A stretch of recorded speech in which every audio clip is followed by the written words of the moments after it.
Comme chaque début d'année, le trophée Andros fait étape à Isola 2000. Nous sommes le vendredi matin, la compétition n'a pas encore débuté, mais des séances de baptême de conduite sont organisées.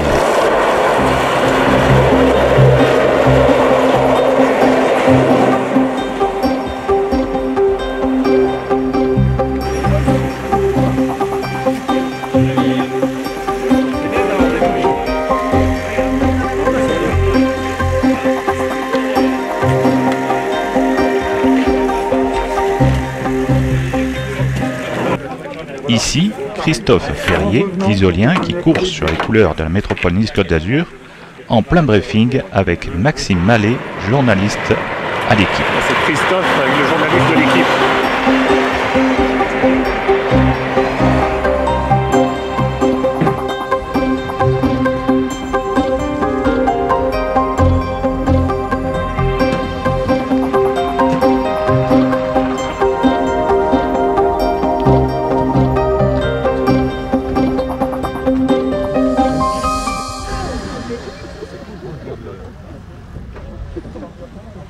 Ouais, il faut enlever la cendre.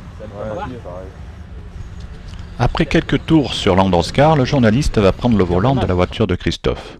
Nouvelle séance explicative de notre pilote.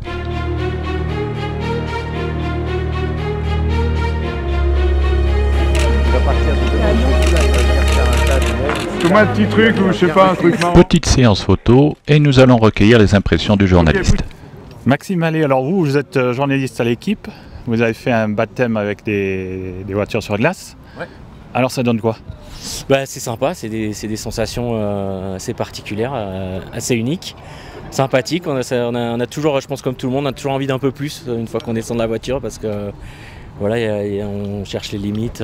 Bon, c'était une première, donc voilà, on les cherche très, très gentiment, mais c'est vrai qu'on a toujours envie de pousser un peu plus, se dire qu'on aurait pu donner un plus gros coup de volant, accélérer un peu plus. Ouais, voilà, c'est vraiment super sympa et on se sent pas complètement perdu au volant. Je pense que on a l'impression d'aller vite, mais on a une vitesse réduite finalement, donc c'est des sensations super.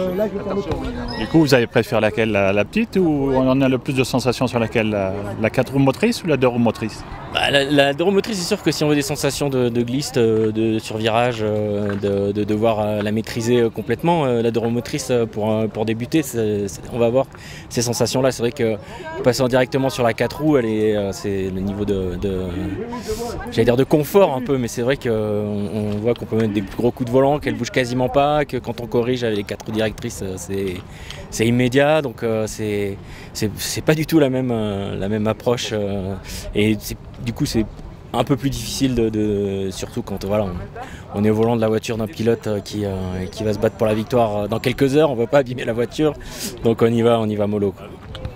Merci. Merci. Deuxième séance photo avec Christophe Ferrier et nous allons à la rencontre de Max Mammers, l'organisateur de cette compétition. Alors, nouvelle édition du trophée Andros à Isola 2000. Je me rappelle un peu le trophée Andros, c'est quoi? Le trophée Andros, c'est les courses sur glace avec des voitures 100% électriques et aussi des motos qui sont encore thermiques, il en faut pour tout le monde. C'est la 33e édition du trophée Andros qui est devenu depuis 3 ans le e-trophée Andros. Alors tout à l'heure on en parlait ensemble. Isola 2000, puisque c'est les 50 ans, on va rappeler qu'il y a la première année où les Andros électriques ont couru contre les thermiques. La première qui a gagné, c'est ici à Isola 2000. Absolument, et de mémoire, ça devait être en 2007, je pense. 2007, Franck Lagorce, au milieu des Androscars thermiques, a gagné. C'est la première victoire, c'est historique, c'est la première victoire mondiale, probablement, d'une voiture électrique face à des thermiques. Ça s'est passé ici, effectivement, il y a 15 ans. Alors, qui c'est qu'il faudra suivre cette année sur le trophée? Oh ben là, il y en a 4 ou 5 qui sont dans un mouchoir.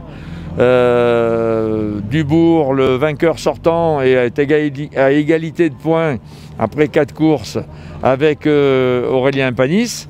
Et puis il faut suivre aussi le jeune champion du monde des voitures de tourisme, le neveu d'Yvan Muller, qui s'appelle Yann Erlaché, qui a gagné la dernière course en Andorre. Aussi Dorian Boccolacci, qui est un canois. Donc c'est avec Christophe Ferrier, évidemment, mon favori pour ce week-end, ça sera Christophe Ferrier. Bon, ben je vous remercie. Voilà.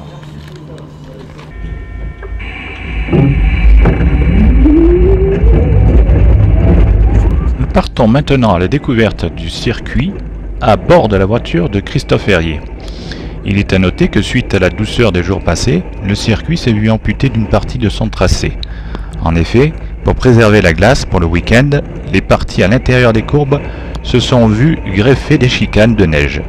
Aujourd'hui, il fait -12 et le circuit va retrouver son tracé original pour les épreuves du samedi.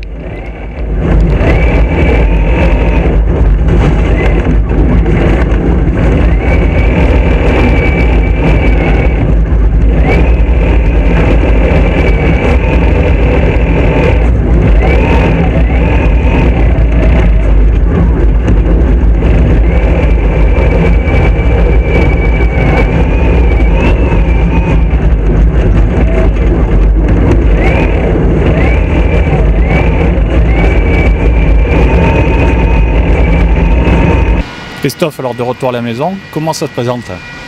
Bon écoute, là on vient de faire les essais libres, donc les essais libres ça compte pour rien, c'est pour histoire de se caler, de faire quelques réglages avec l'auto. On est dans le match, les premiers vont quand même très très vite, un tracé qui est énormément modifié donc c'est compliqué. Là l'erreur elle est toute proche à chaque fois donc elle peut être très pénalisante en plus, donc écoute on est dans le match, ça se passe plutôt bien pour l'instant. Sinon, au niveau course, tu te situes comment? Alors après, c'est 2 épreuves, c'est ça? Il y a eu 2 épreuves. Hein. Ouais. Non, au niveau des courses, on est bien, puisqu'on est arrivé à faire à chaque fois être qualifié pour les Super Pole, donc dans les 6 premiers. C'est plutôt très bien. Après, on a eu des petits soucis de pneus et de moteur électrique, mais bon, rien de très grave, mais non, ça se passe bien. Pour l'instant, ça va. On a fait un podium en Andorre, donc c'est parfait. L'après-midi, les épreuves débutent. Ici, la première séance de qualification de la catégorie élite.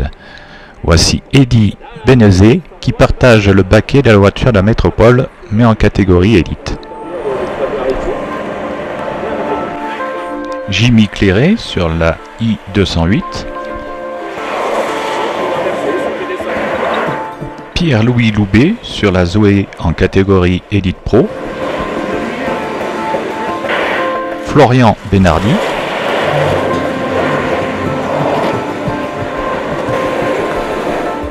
Nicolas Baer de la team Saint-Éloque sur Audi A1. Ici Olivier Pernaut sur l'Androscar où nous pouvons apercevoir les chicanes en bordure de circuit.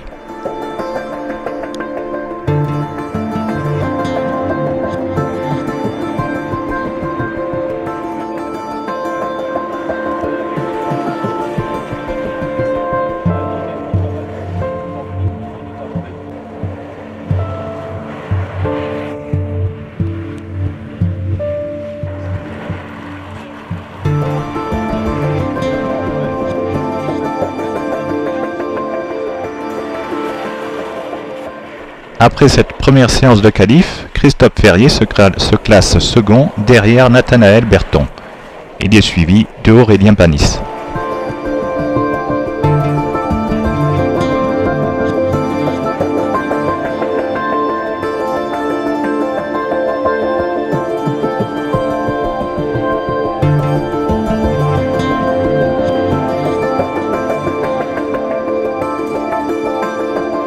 Hélas, lors de la seconde séance de qualif, Christophe Ferrier abandonne suite à des problèmes pneumatiques après 2 tours.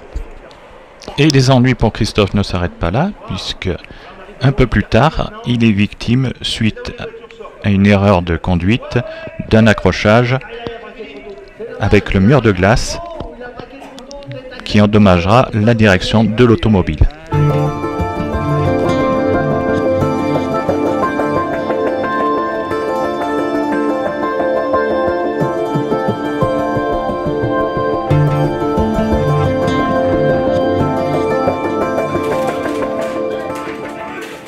Les mécanos feront le nécessaire rapidement pour permettre à l'auto d'être en état.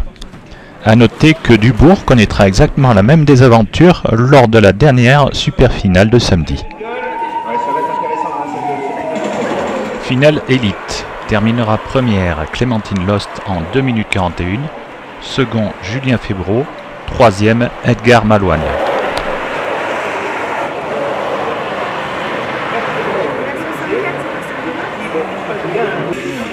Super finale élite sur la première grille Clémentine Lost avec le numéro 11 suivi de Febreau et Malouagne.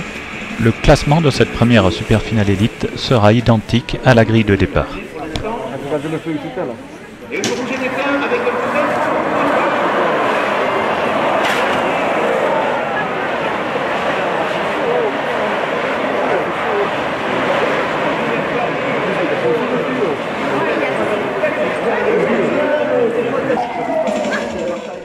Finale Elite Pro. Nicolas Prost en pole position, qui a choisi de se positionner sur la droite de la grille de départ. Son coéquipier, Dubourg, est sur la seconde ligne, juste derrière lui.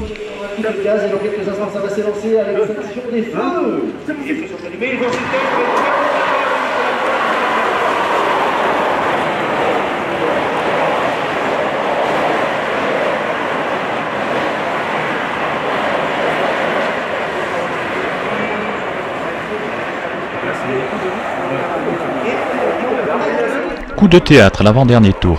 Nicolas Prost ralentit pour laisser passer son coéquipier Dubourg afin qu'il puisse marquer des points.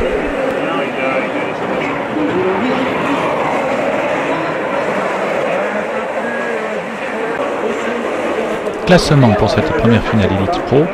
Premier Dubourg, second Prost, troisième Jérémy Sarry.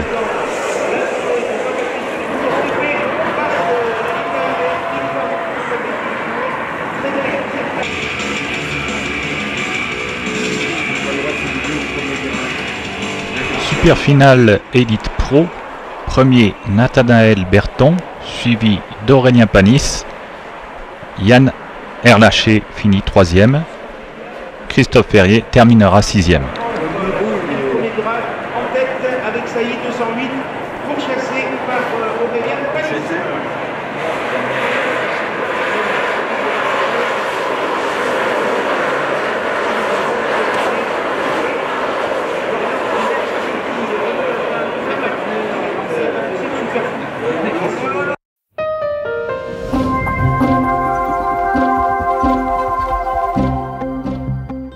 Voilà, sous vos applaudissements. Podium Élite avec à la troisième place Edgar Malouagne. Second Julien Febreau. Première Clémentine Lost. Alors, on va laisser prendre la photo.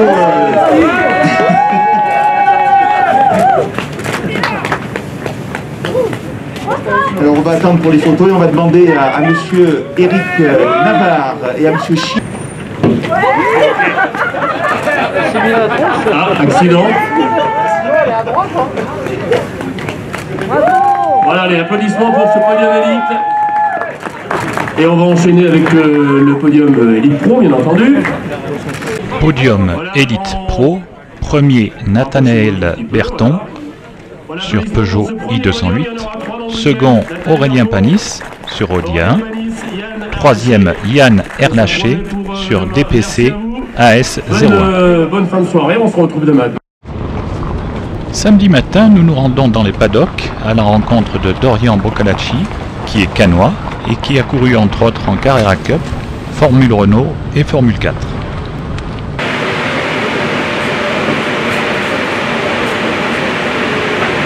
Dorian, un second local de cette étape de Trophée Andros. Ouais. Oh, j'ai vu que tu avais un sacré palmarès. Comment on atterrit dans la conduite sur glace? Tout simplement en regardant les courses à la télé, ça donne envie et puis j'avais envie d'essayer cette discipline, donc me voilà ici. Alors qu'est-ce que ça a donné hier? Très gros potentiel, j'ai fait une petite erreur en manche 1 qui m'a coûté tout le long de la journée. L'Andros ne permet pas des erreurs, donc voilà, aujourd'hui il va falloir faire comme hier mais sans l'erreur et normalement ça devrait matcher dans le top 3.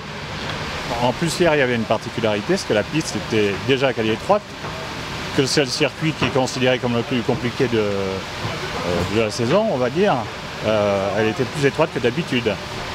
Ouais, elle était plus étroite, forcément, parce que là on va faire 3 courses ici à Isola pour remplacer la course de Cher-Chevalier qui n'a pas lieu. Donc pour conserver de la glace, on a rajouté des modes de neige à l'intérieur des virages pour justement utiliser la glace de l'extérieur du circuit. Et forcément, il y a beaucoup d'endroits où il y avait une seule voiture qui pouvait passer. Donc voilà, c'était très délicat. Aujourd'hui, on a ouvert un petit peu plus et un peu plus large. Et voilà, on va retrouver un peu de glace aujourd'hui. L'intersaison, ça se passe comment pour toi? Tu fais quoi? Je fais de la Porsche Cup et de la Porsche Super Cup avec mon team Martinet by Almeras.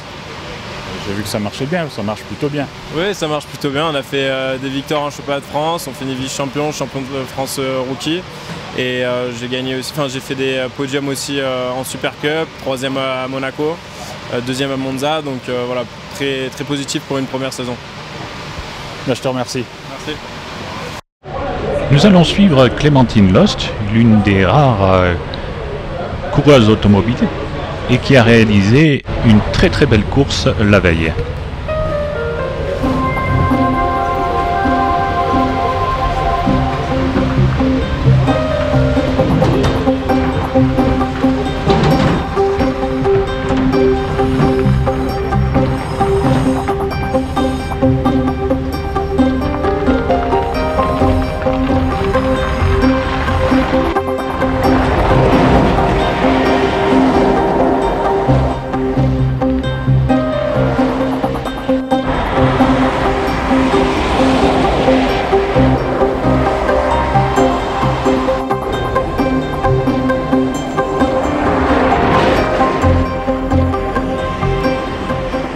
Bon, Clémentine, hier ça a été une super journée pour vous.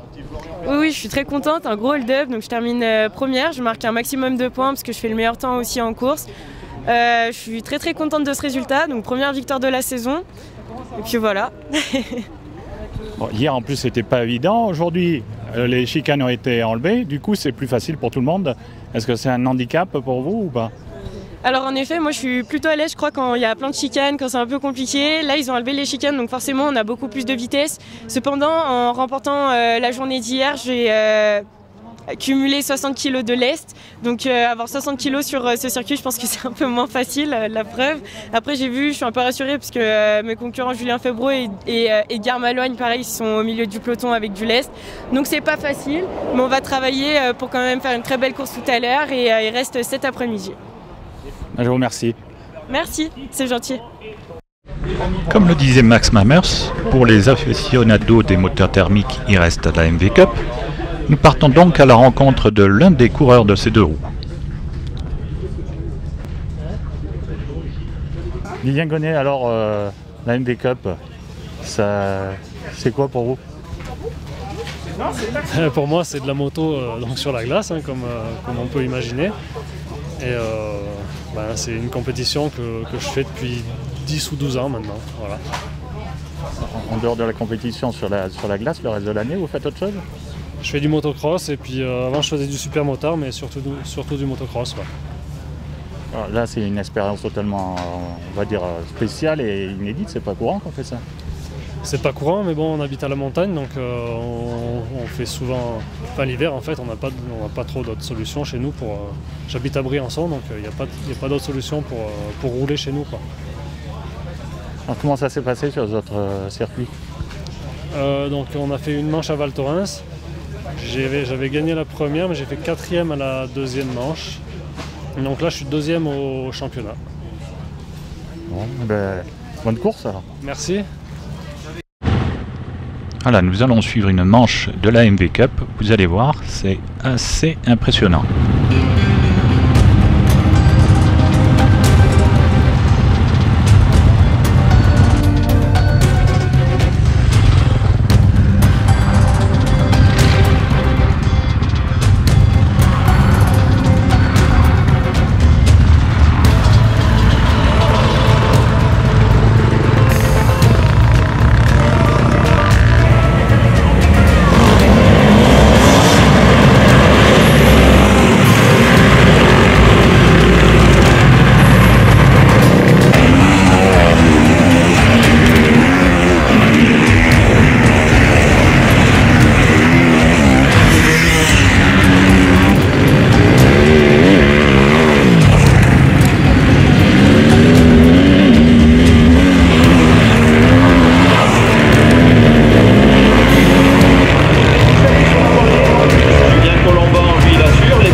Nouvelle séance d'essai pour le pilote local Christophe Ferrier.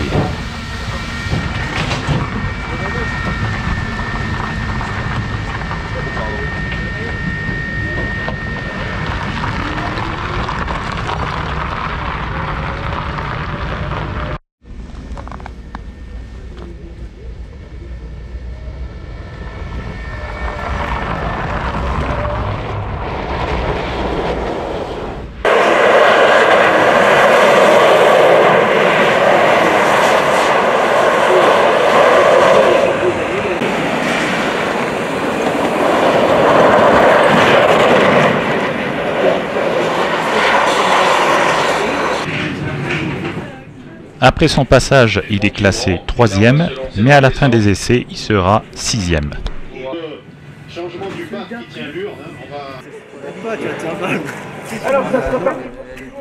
Course 3 de la finale élite. Termine premier Stéphane Ventaja, second Laurent Naël, troisième Gérald Fontanelle, quatrième César Gazo, 5e Louis Rousset, 6e Laurent Millara, 7e Dorian Pin.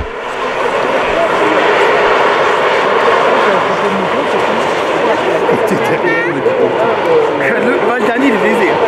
Le dernier.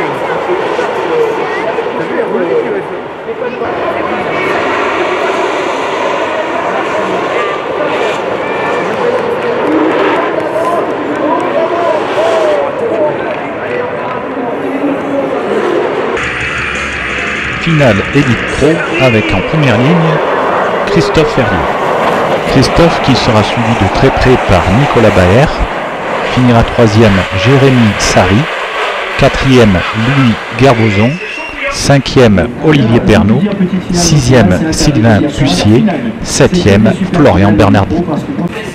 Madame le maire Mylène Agnelli qui est venue féliciter Christophe Ferrier. Bon Christophe, ça y est, au final, tu gagnes une course. Ouais, on gagne une course, ça reste une petite finale, mais ce que je disais tout à l'heure à ma femme, c'est que tous les enfants qui sont au bord de la piste, que je connais et qui me connaissent, m'ont vu remporter une course, et de les voir heureux comme ça, moi ça me rend heureux aussi. Donc ça me réconforte du week-end qui était quand même très mauvais, il faut le dire. On a eu un très bon début de meeting, on jouait le podium et puis la voiture est tombée en panne. Et après ça a été la descente aux enfers tout le week-end. On a notre petite consolation ce soir d'avoir gagné cette course. Il faut dire que c'était pas évident non plus parce que Nicolas était proche de toi. Hein.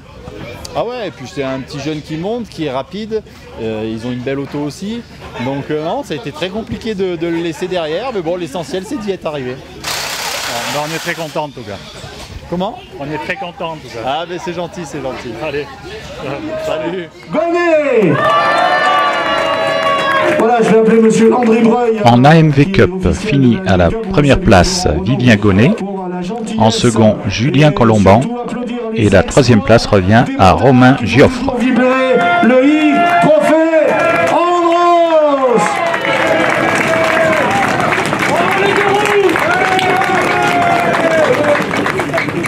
Voilà, bravo Session pour les photos, bien entendu. Pour le podium élite, sur la troisième marche, Jiminy Cléré, la seconde marche revient à Clémentine Lost et la première marche à Edgar Melouen. Merci à vous. Merci. Voilà, approchez-vous un petit peu pour les photos. Voilà. Bravo. Bravo, bravo, bravo. Merci, merci à vous. Alors vous pouvez, je vais vous demander de remonter dans quelques instants. Le fantastique Dorian Boccolacci. Podium Elite Pro, troisième Dorian Boccolacci, second Aurélien Panis, premier Yann Erlaché. C'est là. C'est de l'autre côté. Bon, ok, ça marche. Deuxième, il a réalisé un week-end absolument parfait. Il a déjà gagné le trophée. C'est un garçon d'un calme absolu, d'une éducation extraordinaire et un très très bon pilote. On applaudit Aurélien Panis.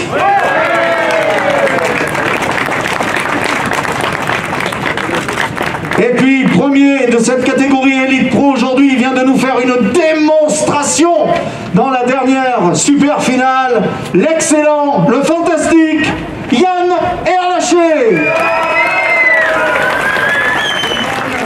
chercher un tonnerre d'applaudissements. C'est beau, hein, une belle médaille. Hein. Oh là là, elle est magnifique celle-là. Tu n'en as pas déjà eu une aujourd'hui, non?